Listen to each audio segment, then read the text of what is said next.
ঝালকাঠির রাজাপুরে বিষখালী নদীতে হঠাৎ দেখা দিয়েছে ভয়াবহ ভাঙন। মঙ্গলবার ভোরে উপজেলার মঠবাড়ি ইউনিয়নের বিষখালী নদী সংলগ্ন পুকরিজানা বাজার এলাকায় এই ঘটনা ঘটে। এই ঘটনায় ওই এলাকায় আতঙ্ক বিরাজ করছে।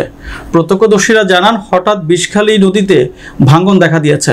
ইতোমধ্যে বাজারে দুলাল, বাবুল ও বাদশাহ নামে তিনজনের 3টি মুদি দোকান ভাঙনের মুখে পড়লে স্থানীয় লোকজনের সহায়তায় তা সরিয়ে নেওয়া হয়েছে।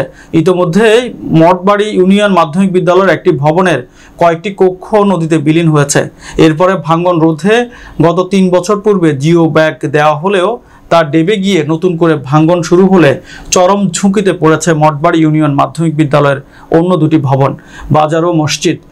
মঠবাড়ি ইউনিয়ন মাধ্যমিক বিদ্যালয়ের প্রধান শিক্ষক মোহাম্মদ আইয়ুব আলী খান জানান, বিদ্যালয়ের কয়েকটি কক্ষ ইতিমধ্যে ভেঙে নদীতে বিলীন হয়েছে। এখন জিও ব্যাগ ডেবে নতুন করে ভাঙন বিলীনের পথে স্কুলটির অন্য ভবন।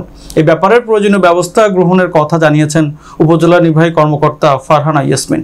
2-3 বছরের ভিতরে অত প্রতিষ্ঠান বিষখালী নদীর সংলগ্নে থাকা বিদায় অতি দ্রুত বেগে ভাঙার কারণে আমাদের ভবনের এক অংশ চলে গেছে।